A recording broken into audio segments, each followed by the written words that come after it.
Dengan siapa saya bicara, Bang? Dengan siapa, Bang? Daud Sah. Ya. Daud Sah. Daud Sah, ya? Daud Sah di Serbelawan. Di Serbelawan. Bang, abang dari Syantar kan? Ya, Simalungun. Semalungun ya? Simalungun. Syantar lah ya kan? Ya, Syantar men ya kan? Ya. Ini kan udah mendekati Pilpres ini, 14 Februari. Ya. Macam mana gerakan di Syantar itu, Bang, dari 3 capres ini? Seperti di daerah lain secara nasional, saya lihat simpul atau relawan-relawan Anies Baswedan itu sangat luar biasa bekerjanya, tetap menggalang masyarakat. Kecenderungan saya lihat masyarakat yang ada di Syantar Simalungun itu lebih memilih calon pemimpin itu dari orang yang paham tentang pembangunan, mempunyai integritas dan mempunyai dedikasi. Ya, pilihannya kepada Anies Baswedan.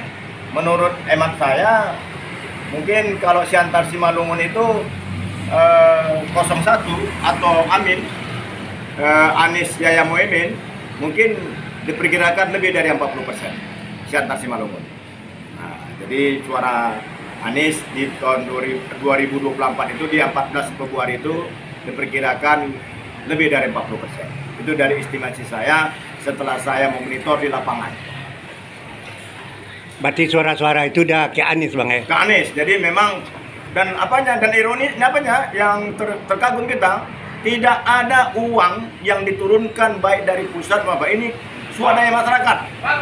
Swadaya masyarakat artinya beriuran, buat spanduk, buat baju kaos, baleho, jaket, rompi dan seterusnya. Hanya masyarakat yang memodali. Jadi memang luar biasa, berbeda dengan paslon tetangga yang sebelah itu pakai biaya mungkin katakanlah ada tokinya atau ada pemodalnya. Kalau kita enggak, memang dari rakyatnya, dari masyarakat untuk masyarakat. Nah, itu kita merasakan. Tapi berarti masyarakat sudah menginginkan yang nomor satu, Bang. Masyarakat sudah menginginkan. Mungkin macam saya pernah mendengar masyarakat ini sangat tersiksa betul secara ekonomi di satu dekade ini. Jadi mereka berharap dengan munculnya dan terpilihnya nanti Anies Baswedan akan membawa masyarakat ini baik secara ekonomi akan lebih baik, tentunya harapan itu. Jadi kalau yang 2-3 itu macam mana, Bang? Apa nggak ada namanya? Masyarakat sekarang sudah cerdas. Penilaian antara 2 atau 3 itu kita anggap jujur. Masyarakat sudah cerdas melihat calon yang berprestasi. Kita maafkan, saya maaf aja, bukan saya memburu-burukan calon lain. Kita lihat misalnya Ganjar itu prestasinya apa? Itu sampai hari ini provinsi termiskin di Jawa itu Jawa Tengah. Udah tuh banyak kasus-kasus antara Ganjar dan masyarakatnya, misalnya Wadas, Panjuruan, macam-macam. Itu akumulasi. Dan paslon 2, kita lihat ya hanya menang di survei. Bayangkanlah, survei dari mana datangnya, sedangkan harga-harga tinggi. Di Syantar itu kan nomor 3, Bang. Nah, jadi begini petanya. Peta Syantar itu kalau nomor 3 dalam pengertian kita kan belum diuji. Nomor 3 dulu kan karena tahun 2014-2019 itu kan ada 2 paslon, pasangan calon antara Prabowo dengan Jokowi di 20 itu. Nah, di Syantar Simalungun berimbang. Nah, sekarang kena 3 calon, kita yakin paslon nomor 1 Anies dan Muhaimin itu akan menjadi pemenang di sana. Saya bisa mengatakan insya Allah Anies akan memperoleh suara di atas 40% untuk Syantar. Sekarang apa waktu hari pemilihan nanti gerakan dari masyarakat Simalungun atau Syantar untuk agar nomor 1 menang atau suara itu tidak berubah, apa? Ya, memang harapan kita kan untuk di Syantar Simalungun itu kan perolehan suara Anies itu diperkirakan di atas 50%. Nah, tetapi kita menargetkan kalau lah Syantar Simalungun ini bisa saja di atas 42%, berarti gambarannya kalau daerah ke bawah timur Pantai Timur misalnya, Asan, Tanjung Balai, Batu Bara, Labuan Batu, Tabaksel itu di atas 60%. Kami sebagai orang tergabung di simpul-simpul relawan Anies ini dan kita bekerja ini, apalagi waktu sudah terbilang hanya tinggal 18 hari lagi, jadi kurang atau 20 hari lagi, ini kita sudah mulai khawatir betul dengan keadaan ini. Kita menjaga TPS.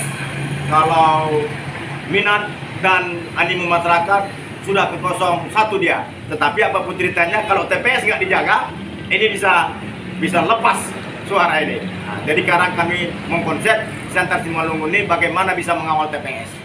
Berarti udah ada terbentuk relawan sukarela bang ya? Udah dari dulu lama bang, sudah posisi relawan sukarela ini sudah terbentuk hampir sejak Anies itu mendaftar.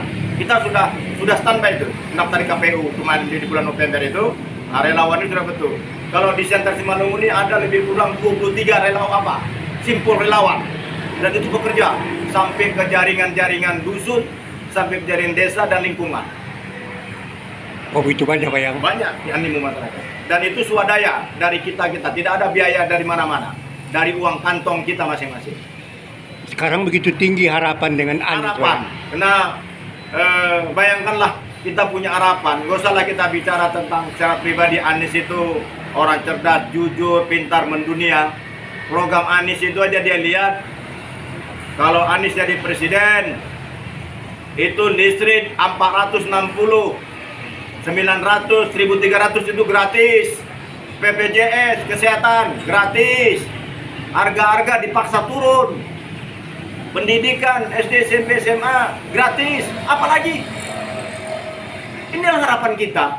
Jadi biaya kita untuk 2024 yang akan datang akan berturun 40% di saat ekonomi sulit ini. Makanya masyarakat berharap sangat dengan Anies Baswedan ini. Dan kita yakin dia bisa lakukan itu seperti yang dilakukan yang di Jakarta. Dan harapan itu bang, bahwa gratis-gratis itu, andai kata dia terpilih, ternyata nanti meleset, macam mana kekecewaan itu bang? Begini, kita melihat program dan janji Anies itu dan pernah dikerjakannya selama 5 tahun di Jakarta. Jadi kalau dia misalnya mengkhianat, artinya berarti mencari kepentingan pribadi, itu saya rasa jauh. Saya yakin dia berbuat untuk rakyat. Makanya saya katakan tadi, untuk berkhianat atau tidak menempatkan janjinya itu tipis, karena dia orangnya berkarakter. Tapi hari ini kawan Anies. Jadi abang ke Medan juga untuk nemui koordinator relawan ya? Berkoordinasi lah, ini kena menjelang hari ya, tanggal 14 Februari ini kita bersama berapa simpul-simpul yang ada berkomunikasi terus untuk mengoptimalkan bagaimana bisa menggiring masyarakat kita ke TPS. TPS dulu, bukan hanya menggiring memilih. Setelah digiring TPS, sampai TPS ambil kertas suara sesuai dengan hak dia, jeblos nomor 1. Oke, terima kasih bang. Selamat siang.